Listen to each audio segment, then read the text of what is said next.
मेरी इस कहानी से अगर किसी एक इंसान का भी भला हो जाता है ना, तो मैं अपने आप को बहुत खुशकिस्मत इंसान मानूंगा।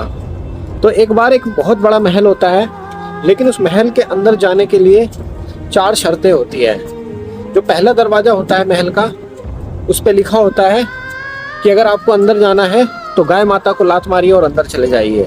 और जो दूसरा दरवाज़ा होता है, उस पर शराब की बोतल रखी होती है और उस पर लिखा होता है शराब पीजिए और अंदर चले जाइए।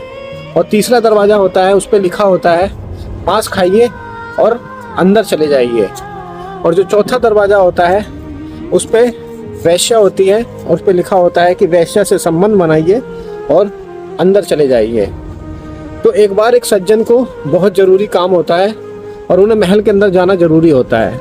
जब वो महल के पहले द्वार पर पहुंचते हैं तो देखते हैं कि उस पर लिखा है कि गाय माता को लात मारिए और अंदर चले जाइए।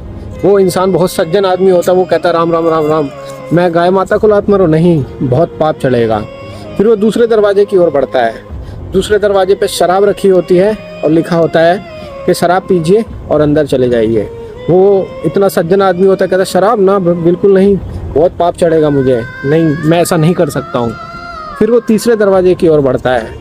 तीसरे दरवाजे पे मांस रखा होता है और उस पर लिखा होता है मांस खाइए और अंदर चले जाइए। वो कहता नहीं नहीं नहीं, मांस तो मैं बिल्कुल नहीं खा सकता हूँ, मुझे भगवान बहुत पाप चढ़ाएंगे, किसी का मांस खाना बहुत बड़ा पाप है। फिर वो चौथे दरवाजे की ओर बढ़ते हैं और उस पर लिखा होता है कि वैश्या से संबंध बनाइए और अंदर चले जाइए। वो कहता है मैं ऐसा तो बिल्कुल नहीं कर सकता, ऐसा करूँगा तो मुझे नर्क में जाना पड़ेगा। और वो ऐसा करने से बिल्कुल साफ मना कर देते हैं। लेकिन उन्हें दरवाजे के अंदर जाना भी बहुत ज़रूरी होता है।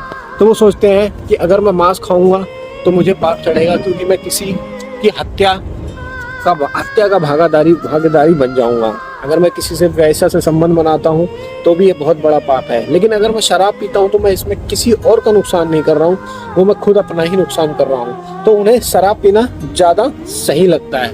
अब तो वो शराब पीने का फैसला करते हैं। जब वो शराब पी लेता है तो जब उसे जैसे ही थोड़ा सा नशा होता है तो उसे चखना खाने का मन करता है। भूख लगती है, शराब पीने के बाद अक्सर भूख तेज हो जाती है, तो जो उन्हें कुछ खाने का मन करता है, क्योंकि वो शराब के नशे में होता है, तो वो मांस खाने का फैसला करता है और वो मांस खा जाता है। जब वो मांस खाता है तो और उसके साथ शराब पीता है तो उसका नशा जब और ज़्यादा उसके ऊपर चढ़ता है, तो फिर वो उस वैश्या से संबंध बना लेता है। तो जब वो वैश्या से संबंध बनाने के बाद उसका नशा जब और चढ़ता है तो वो उसके अंदर घमंड आ जाता है और वो गाय को लात मारता है और घमंड से कहता है कि मुझे कौन रोकेगा। और वो उस गाय